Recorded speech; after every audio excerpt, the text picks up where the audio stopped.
Nas montanhas de Cárpatos, na Romênia, uma equipe de arqueólogos se prepara para retornar ao sítio onde uma grande descoberta foi feita. Um local onde se prova que os humanos modernos e os neandertais já puderam conviver em paz. A localização exata do sítio é protegida contra caçadores de fósseis. Aqui, em 2002, escavadores descobriram um maxilar humano.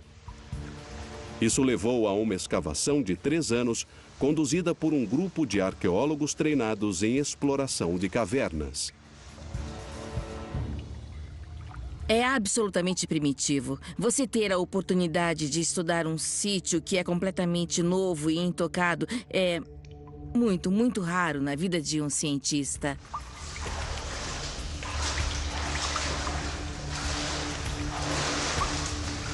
Os cientistas encontraram evidências que provam que humanos modernos e neandertais provavelmente habitaram a caverna ao mesmo tempo.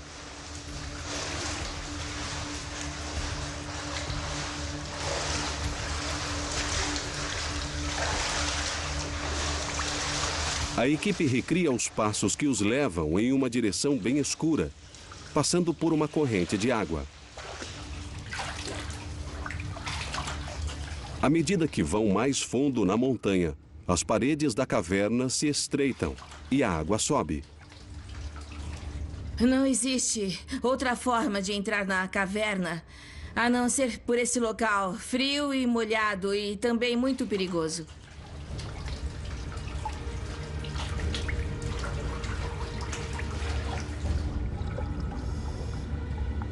Em águas turvas, eles sentem que a visão é muito limitada, então se baseiam em experiências passadas para acharem o caminho até o outro lado.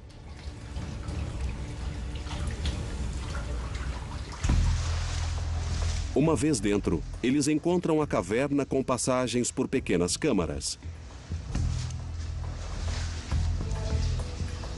A equipe inspeciona a área. E então, eles entram nas pequenas câmaras que os levarão à grande descoberta.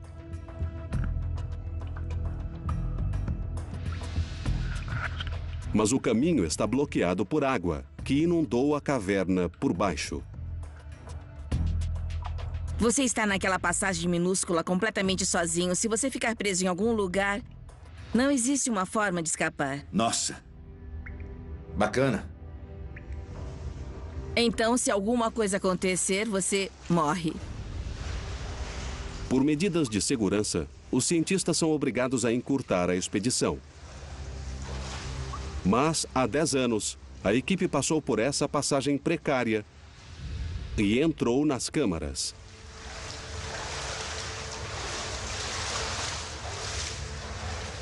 Esse é um trecho do registro feito na expedição de 2003. Uma missão que valeu a pena. A equipe entrou na câmara mais funda da caverna, conhecida como a Galeria dos Ossos. O chão está cercado por ossos de animais, como de alguns ursos e outros mamíferos grandes capturados por caçadores pré-históricos.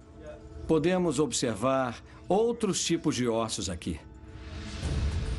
Mas entre eles também existem ossos humanos, a maioria pequenos fragmentos de ossos fossilizados, datados com mais de 40 mil anos. Foi um dia muito, muito bom. Eu estava muito animada com tudo o que se encontrava ao meu redor. Nesse buraco, em um canto bem escuro, os membros da equipe alertam sobre algo. Isso parece com um humano. Bem ali, ó. Tá vendo? O fragmento de uma caveira que seria parte de uma das maiores descobertas já feitas. A caveira foi algo realmente chocante. Muito especial para a história da existência humana.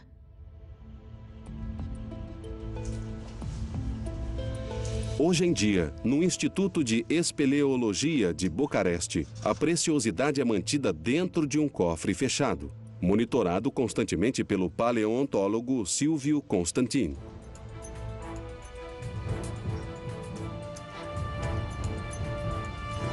Esse é um humano moderno com características neandertais. É aquele tipo de descoberta que não acontece 2 vezes na vida.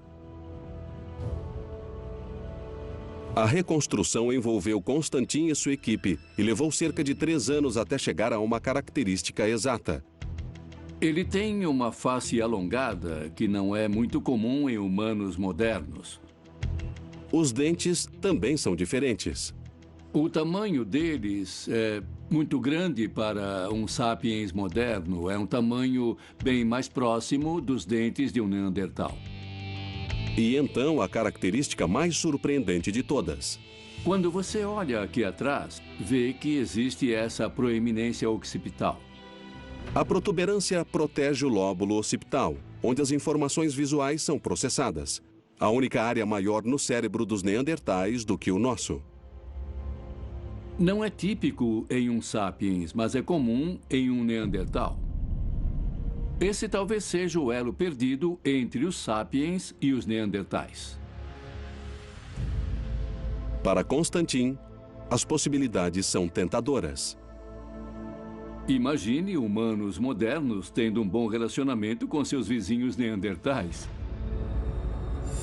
A partir dessa antiga caveira, uma nova imagem é formada. Talvez homens modernos tenham se relacionado com neandertais. É uma descoberta avassaladora acerca dos mistérios que pairam sobre nossa origem e sobre como somos hoje. Será que existe alguma semelhança entre nós e os neandertais? O que existe de comum entre nós? Como nos assemelhamos aos neandertais? Para mim, nós temos aqui uma grande responsabilidade com esse mistério relacionado à nossa origem e de onde viemos. Na Universidade de Washington, cientistas procuram por traços neandertais em nosso DNA.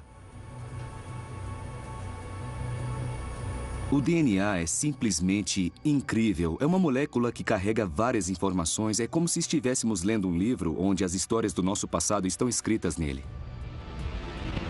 Enroladas em nossas células, filamentos da molécula de DNA determinam e controlam nossas características.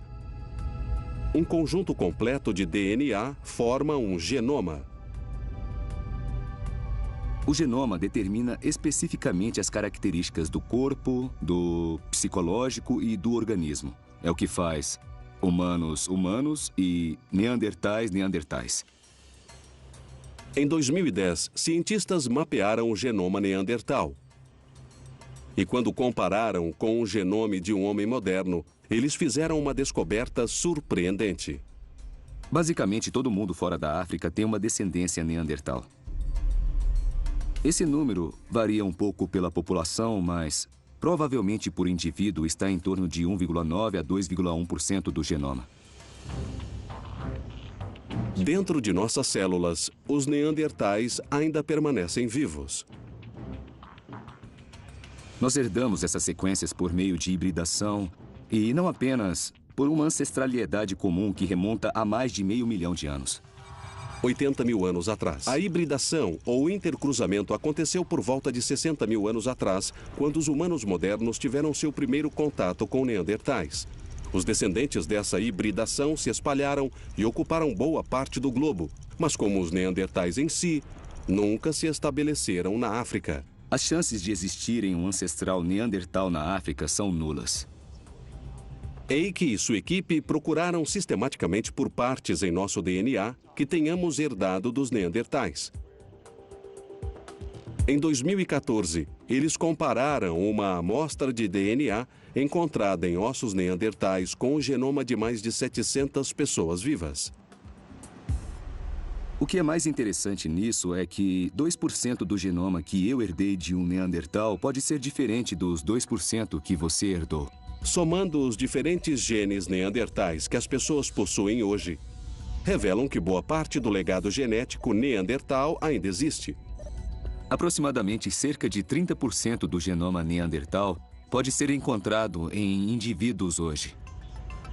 Mas onde a herança neandertal realmente está presente? Nós encontramos em torno de 10 lugares no genoma onde podemos classificar como sequência de herança neandertal. E o que mais me chamou a atenção é que muitas dessas regiões possuem genes importantes do cabelo e da biologia da pele.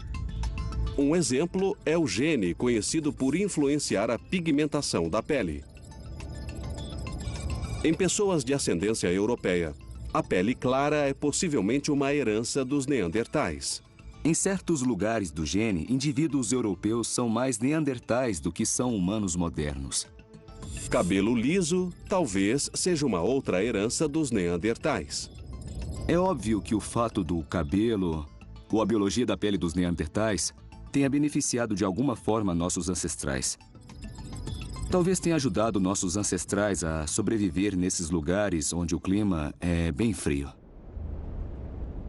Mas nem todas as características que herdamos dos neandertais são benéficas hoje em dia.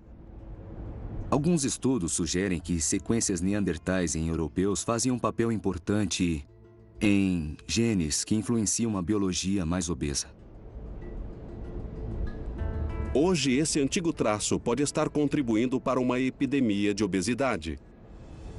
Mas na Era do Gelo, essa adaptação fez com que os neandertais conseguissem reservar mais gordura para que conseguissem sobreviver da mesma forma que nossos ancestrais.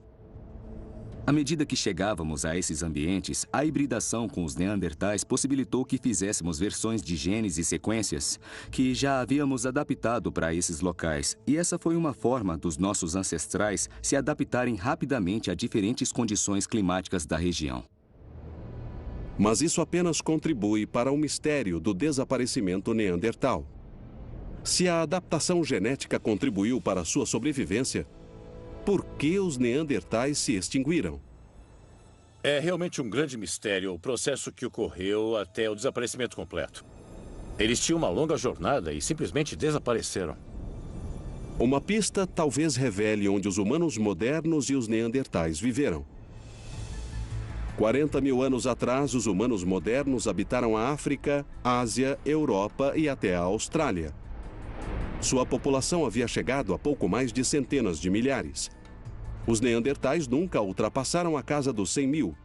Habitando certas regiões da Europa e da Ásia, eles estavam mais suscetíveis a eventos locais. Eles tinham uma adaptação especial ao frio e tiveram muito sucesso com o clima da região. Mas, ao mesmo tempo, foi um ambiente bastante desafiador. Mas é possível que o clima tenha sido muito rigoroso? Tão rigoroso que nem os neandertais suportaram?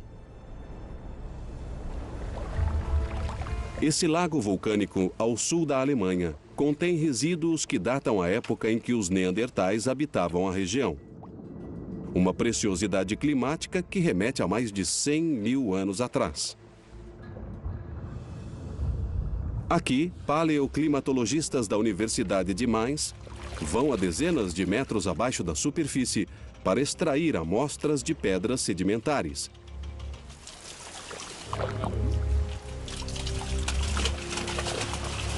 Cada camada, com algumas polegadas de espessura, é um registro anual do clima e do ambiente gravado em lama. O que é único nessa amostra de pedra é o fato de que não existe oxigênio no fundo do lago. Então, os sedimentos estão intocados. Nós podemos analisar camada por camada e podemos entender o clima de cada ano em si. 1 metro de sedimento representa um registro climático de 1000 anos.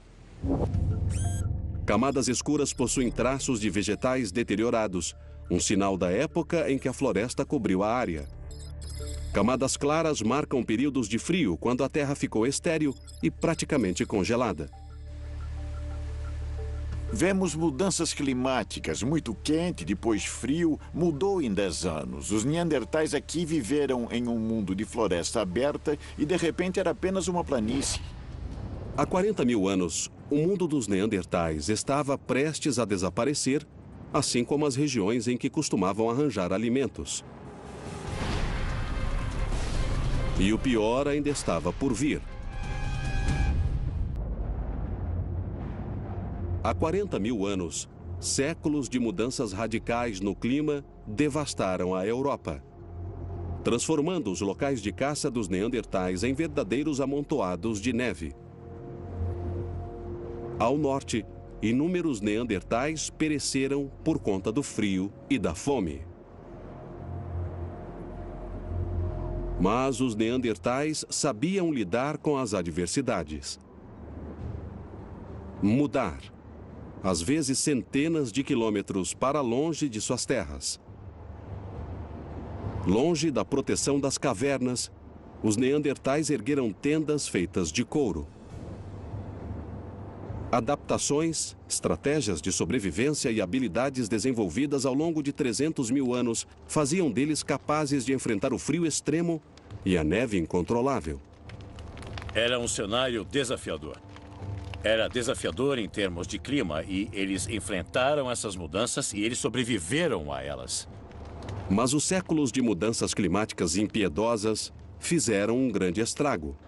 Eles reduziram a população neandertal a possivelmente não mais do que 20 mil, levando a espécie praticamente de volta ao ponto zero. Eu suspeito que a população neandertal estivesse muito dispersa ao longo da região e também muito reduzida. Isso possibilita que certos eventos consigam afetar você. Mesmo os eventos catastróficos como erupções vulcânicas ou tsunamis. Se você está na costa, essas coisas podem ter um impacto significante quando sua população é menor. E erupções vulcânicas tiveram um impacto significante no curso da civilização humana por várias vezes seguidas. Você pode ter uma população geneticamente perfeita para um certo tipo de local, mas ela poderia desaparecer simplesmente com uma erupção. E não importaria o quão perfeito eles eram, eles sumiriam para sempre.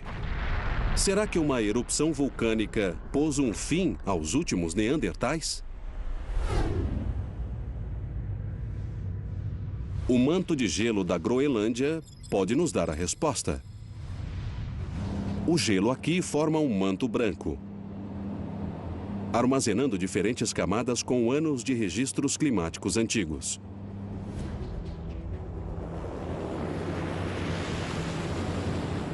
Acessível apenas pela Força Aérea Especial, a Estação Central de Pesquisas está localizada a uma altitude de 3 quilômetros, literalmente acima de uma montanha de gelo.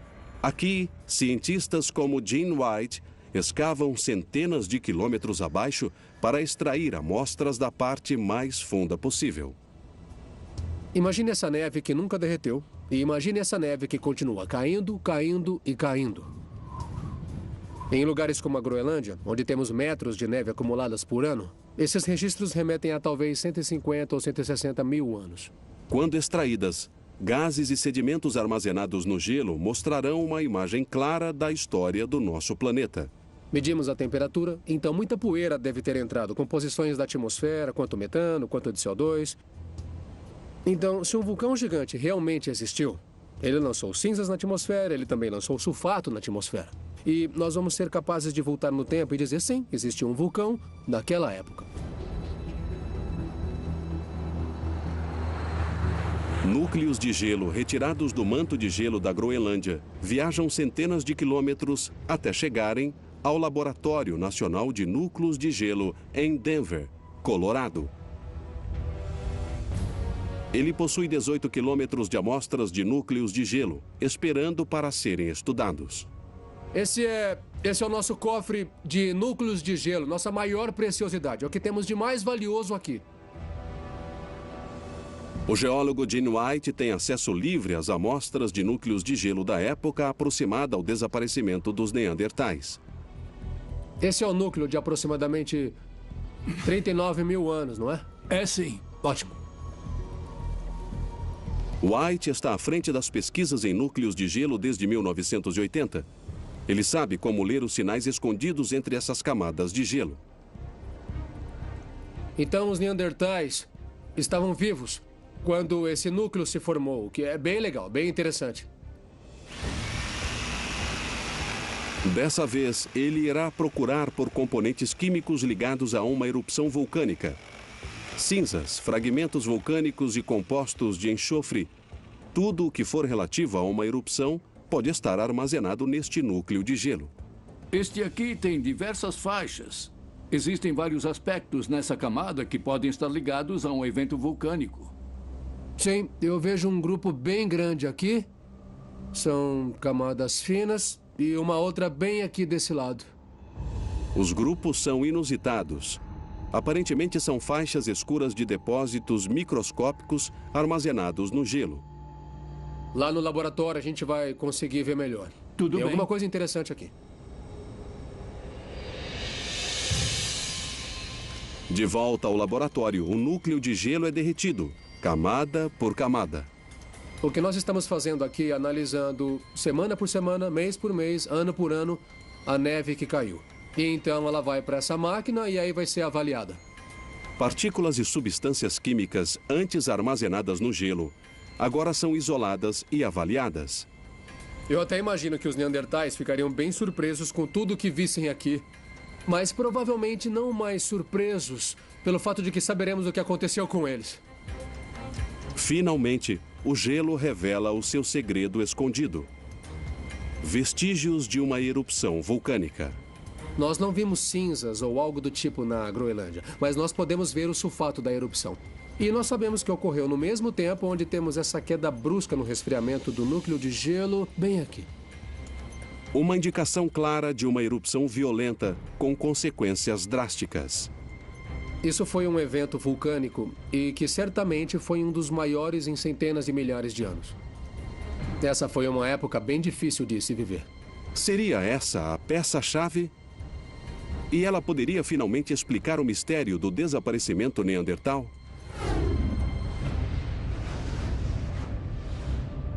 Campos Flegreus, Itália. No sul da Itália, cientistas investigam possíveis causas. Em um dos maiores vulcões do mundo e o maior da Europa. Esse gigante adormecido entrou em ação pela última vez há mais de 39 mil anos. E talvez ele entre em atividade novamente, pondo a vida de milhões de pessoas em risco. O fluxo de gás dessa área aumentou muito nos últimos anos. Ele exige um monitoramento contínuo. Nápoles, na Itália, está localizada sobre um terreno instável. E o Monte Vesúvio está apenas a 10 quilômetros de distância. Mas o Vesúvio não é a maior ameaça na área para os 4 milhões de moradores. Um vulcão muito maior e mortal mora praticamente ao lado. Campos Flegreus, a maior e mais perigosa área vulcânica da Europa.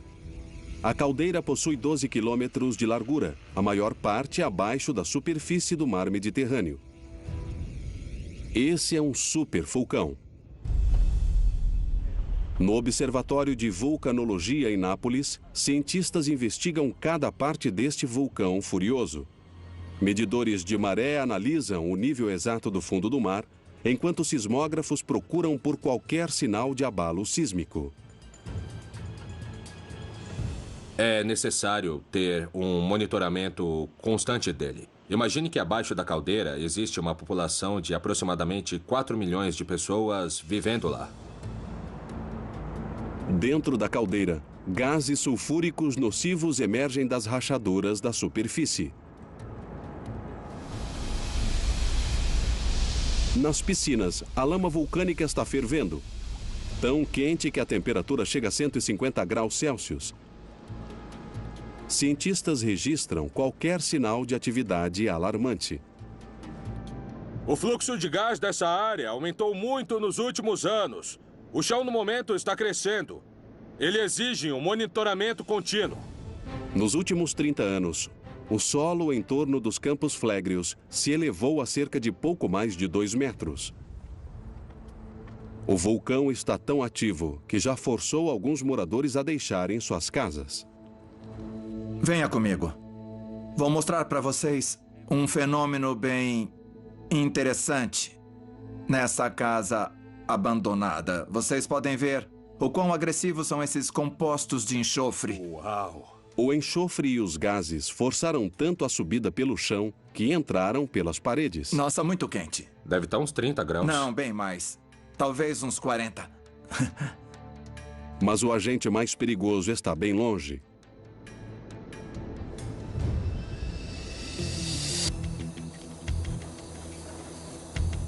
Nas colinas próximas a Nápoles, Antônio Costa e Roberto Isaia procuram por provas de um passado violento do vulcão.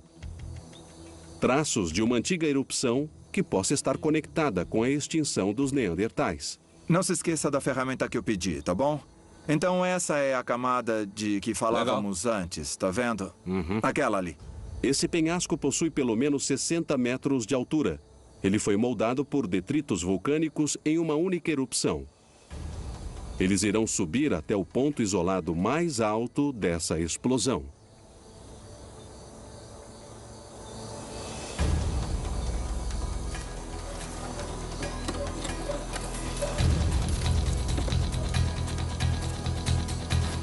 A cinza. Essa é a cinza.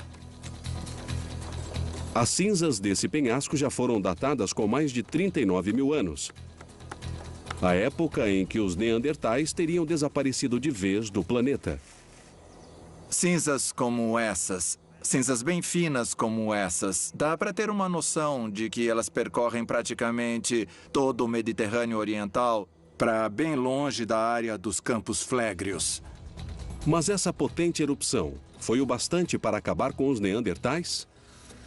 Eu acho que uma erupção na Itália deve ter sido bem significante. Minha dúvida seria: qual foi a extensão? A área geográfica teria sido maior do que nós imaginamos? A resposta pode estar nas cinzas. Cientistas podem medir a extensão de uma erupção medindo apenas a espessura das camadas de cinzas em locais afastados do vulcão. Orluia, Romênia. Na Romênia, mais de 1000 quilômetros longe dos Campos Flegrios, o geólogo Daniel Veres procura por cinzas de antigas erupções. Uma pista do seu poder de destruição e talvez a causa da extinção dos neandertais. Junto com ele está o geólogo Ulrich Hambach. Deixa eu pegar uma amostra e olhar mais de perto. Ela é bem mais clara do que a areia. Eu acho que deve ser cinza de vulcão, Dan. Mesmo? Verdade. Tem a consistência da cinza de tem vulcão. A mesma consistência, é. Hambach e Veres fazem parte de uma das maiores equipes que investigam o tamanho e o impacto do alcance de Flegrios. Essa cinza talvez os coloque um passo mais próximo da verdade. A espessura da cinza nesse local em específico é de 1,10 m. E continua crescendo. Para a esquerda e para o centro da depressão que já estava aqui quando foi coberta pelos detritos. Medindo a altura da camada, eles poderão calcular a potência da erupção aqui, a mais de 1000 quilômetros de distância. O vulcão despejou pouco mais de 2 metros de cinzas. Essa é uma descoberta muito inesperada. A erupção que criou essa camada, em particular, provavelmente deve ter sido muito potente mesmo. Se essa é a erupção dos Campos Flegrios no sul da Itália, como imaginamos que seja, isso prova que essa erupção, que foi considerada a maior nos últimos 200 mil anos, pode ter sido ainda maior em amplitude do que achamos. Veres e Hambach não estão sozinhos nessa empreitada.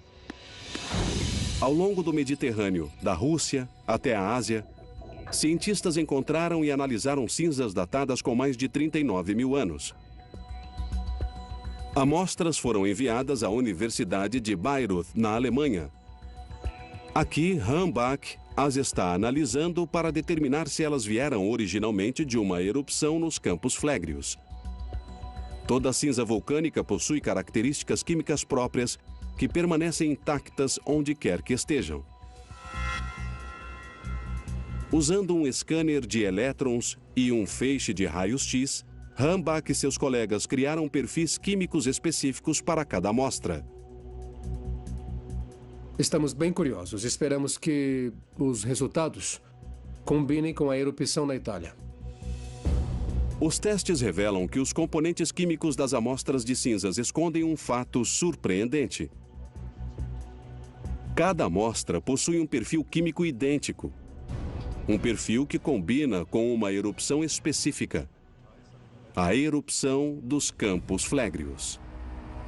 É a mesma dos locais que nós investigamos e é a mesma dos locais que meus colegas investigaram, da Rússia até a Líbia. As pesquisas mostram a escala aterrorizante da erupção. A erupção se espalhou através de 3 continentes, passando por vários lugares e territórios onde viviam os neandertais. De volta ao Observatório de Vulcanologia em Nápoles, Antônio Costa está preparando uma simulação computadorizada da erupção dos Campos Flegrios. Quando finalizada, ela revelará exatamente o que aconteceu 39 mil anos atrás.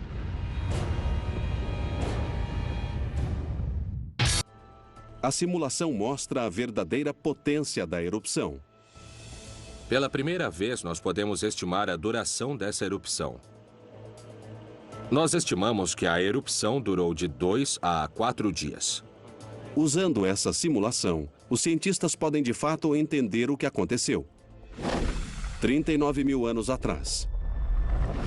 Os Campos Flegrios surgiram sobre a superfície e em breve desmoronaria em pedaços. Os neandertais sentiram os primeiros sinais de uma eminente erupção. Uma série de abalos que emanavam do vulcão.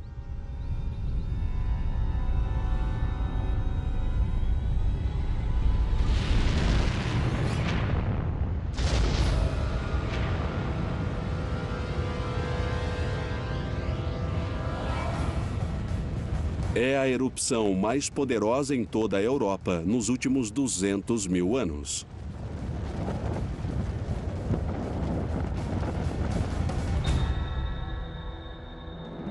Ondas piroclásticas saíram do vulcão, com uma extensão próxima dos 60 quilômetros. A avalanche de gases e lava ultrapassava a temperatura de 700 graus Celsius e corria a uma velocidade de aproximadamente 800 quilômetros por hora. Obviamente, assim que as ondas piroclásticas surgiram, não existia mais nenhuma chance de qualquer tipo de vida sobreviver. Tudo foi coberto por metros e metros de ondas.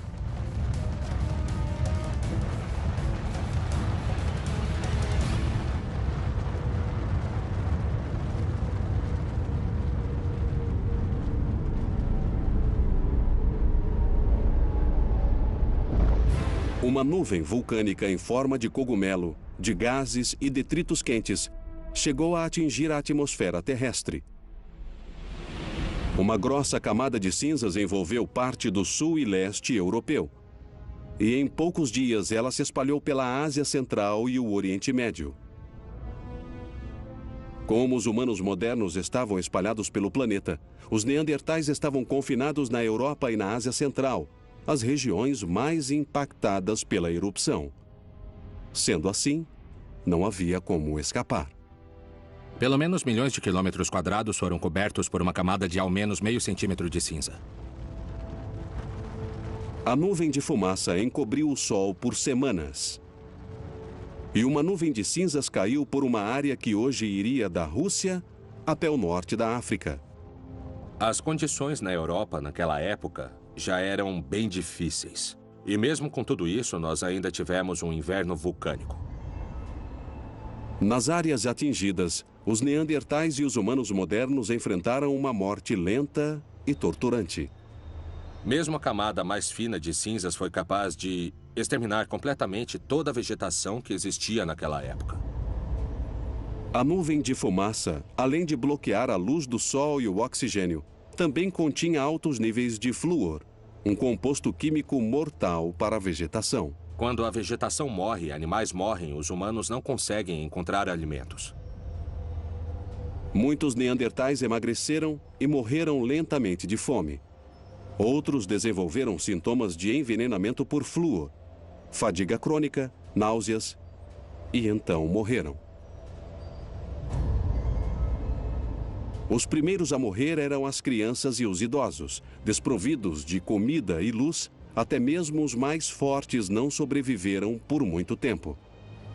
Das várias florestas onde neandertais viveram por milênios, restavam só as cinzas, habitadas agora por uma espécie que estava condenada à morte. Em áreas como a do leste europeu, nós tivemos que esperar por quase um século até que o ecossistema se recuperasse e voltasse a ser o que era. Em boa parte da Europa, os humanos modernos e os neandertais foram completamente aniquilados. Apenas os neandertais, nas partes mais afastadas de seu território, sobreviveram. O lugar onde viveram por mais tempo foi o Rochedo de Gibraltar. Nos 15 mil anos que se seguiram, eles viveram como costumavam viver, a não ser pelo fato de que eram os últimos de suas espécies. Então eles continuaram vivendo o dia a dia como eles puderam e cada dia que passava diminuíam mais até que desapareceram. Deixando para trás em suas cavernas vestígios que nossa espécie descobriria futuramente. Uma espécie que pode enfrentar o mesmo destino.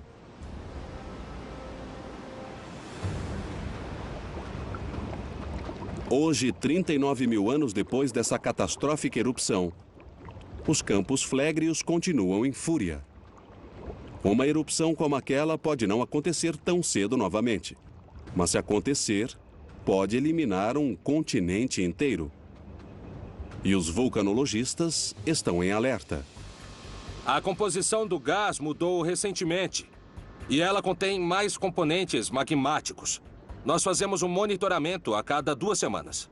E mesmo para aqueles que vivem longe desse monstro, existem vários motivos para ficarem alerta. Esse com certeza não é o único supervulcão ativo ou o mais perigoso. Existem ao todo 23 supervulcões em todo o globo, ameaçando a vida de todos que vivem nesses continentes. E o mais potente de todos está nos Estados Unidos. Ele parece estar apenas esperando para que comece um apocalipse de supervulcões. Estado de Wyoming, Estados Unidos. O Parque Nacional de Yellowstone possui cerca de 8 mil quilômetros quadrados de uma natureza intocada, animais selvagens e maravilhas naturais únicas. O parque contém metade de todos os geysers do mundo, sinal de uma força violenta que se esconde sob a superfície. Esse é o maior supervulcão em atividade no mundo. Yellowstone já produziu 3 erupções nos últimos 2 milhões de anos. Pelo menos 2 deles foram qualificados como supererupções, ou talvez todas as 3.